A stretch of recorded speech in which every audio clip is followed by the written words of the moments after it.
Hello, I am Dr. Manjiri Valsangkar, Director, Bhide Hospital Test Tube Baby Center, Navi Peth, Pune. Today, let us talk about the poor quality oocytes that are available in PCOS patients. Now, whenever a PCOS or a PCOD patient comes to us saying that she cannot conceive, the first thing that we do is her day 2 or day 3 antral follicular count scan.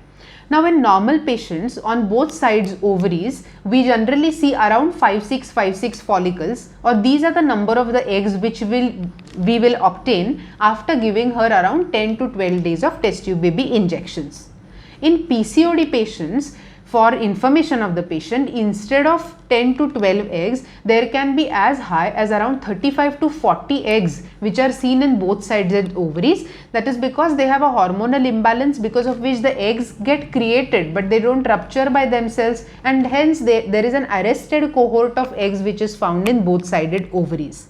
Now, whenever we give test tube baby injections to these PCOD patients who are having an hormonal imbalance, what we observe is instead of getting 8 to 10 eggs, we sometimes get around 30-35 eggs and so.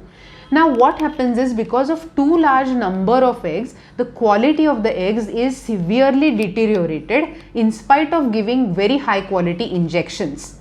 It is because the basic quality of eggs in PCOD patients might be subnormal, and many a times we also have to just discard these eggs after discussing with the patient because they are of extremely poor quality. Now, how can we combat these kind of problems which we face in PCOD patients in IVF? First thing is, whenever we are giving injections of test tube baby to the patient, we cannot grow eggs differentially. So, all the eggs which are available in that cycle will grow simultaneously. So, we can't have that only one egg should grow and the other doesn't. But what modifications can be done is a minimal ovarian stimulation protocol for PCOD patients, which means that we give very low doses of hormones, because of which only the mature follicles grow in size and quality and the immature follicles do not grow, and hence we get very less number of follicles, say 6, 7, 8 follicles, but the quality is absolutely high. So, this is a qualitative kind of a stimulation rather than numbers. The second option that can be given is we can down-regulate the patient hormonally with the help of artificial injections called as antagonist injections, and then followed by the test tube baby regular injections. So, in these patients, we don't get as high as 40, we may get around 14-15 eggs, but 90% of the eggs in these patients are usable and they are of a good quality.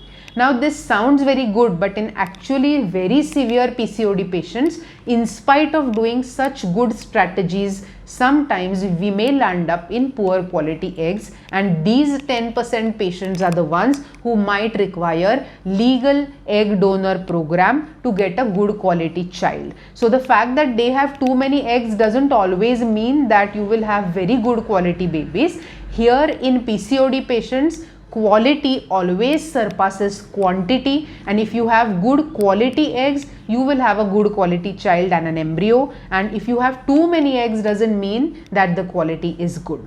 Thank you.